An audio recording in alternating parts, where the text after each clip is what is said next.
welcome to Healing Pies. I'm Laura. And I'm Kate, and today we're going to be baking a persimmon and Greek yogurt pie.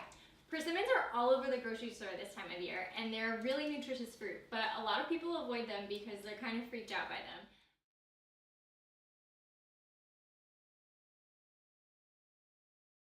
I actually had an experience a couple of years ago where I bit into one of the tall persimmons. Oh, yeah. Just straight from the grocery store, and it was not ripe yet, and it totally just it was horrible. It sucked all of the moisture right out of my mouth. It was the worst. Oh my gosh, what face did you make? I definitely made something like that, and I was definitely on a date, and I definitely made that face in front of me. Not good, do not do that. Today we're going to be cooking with the shorter persimmons, this variety, the kind of like a weird tomato, and when they're ripe they're really sweet and really delicious and the perfect addition to your holiday dessert table.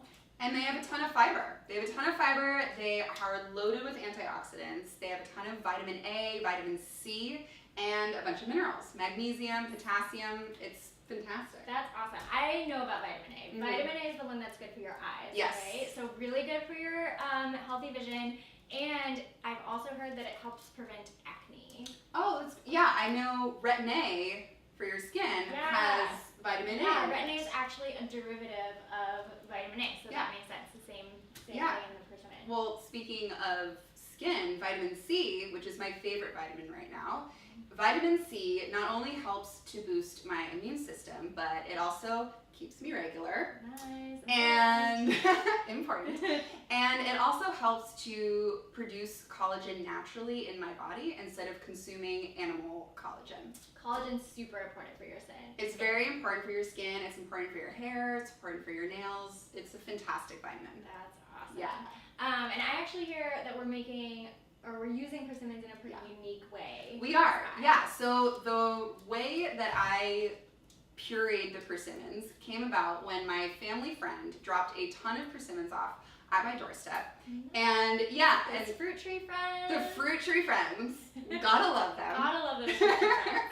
And I wasn't gonna be able to eat all these persimmons, and I was like, what am I gonna do with them? So I decided to puree them, freeze them in containers, and shortly after that I had the idea of making kind of a healthy cheesecake pie hybrid using whole milk Greek yogurt and an organic pre-made graham cracker crust. Yeah, and I ate this pie when she first made it a couple of weeks ago, and the whole milk Greek yogurt was a perfect substitute for that sour cream that people usually use in order to get the same sort of texture and tang in their pies.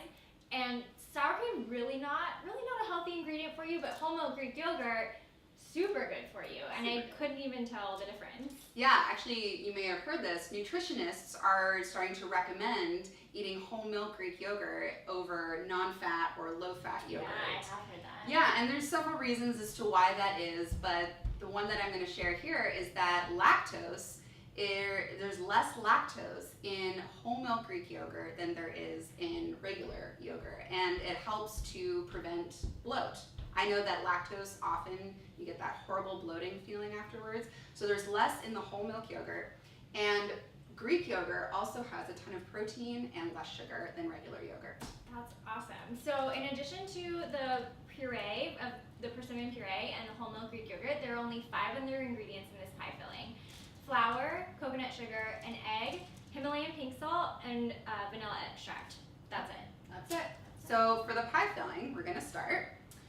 You just spoon the puree in there. And we're going to take the whole milk Greek yogurt. All in the blender. All in the blender. Super easy and efficient. Yep. And the next thing that goes in is 3/4 of a cup of coconut sugar. Yeah, coconut sugar, I've been using that lately instead of brown sugar. They're very similar and they have a very similar taste.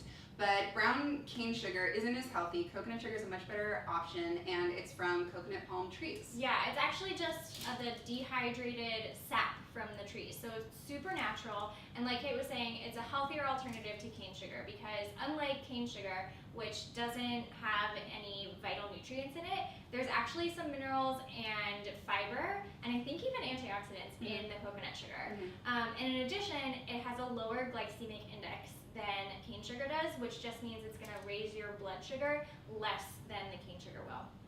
So a healthier alternative for added sugar for sure. Still not a health food, so we're gonna be moderate about it, but definitely a better choice. Yeah. All right, rest of the ingredients. All right, so now we've got just 3 tablespoons of flour. And then we're going to do 1.5 teaspoons of vanilla extract. Careful with that.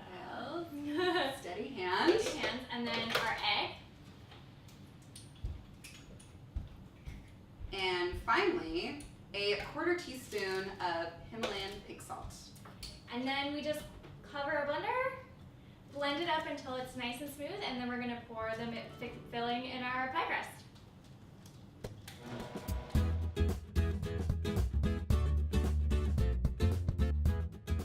What you're ending up with is a super liquidy, super full pie that is ready to go in the oven very carefully. So when you're ready, lift very carefully, put it into a 400-degree oven until the pie filling is just jiggling a little bit in the middle. Should take about 35 minutes to cook, and then we'll pull it out and we'll be ready to enjoy.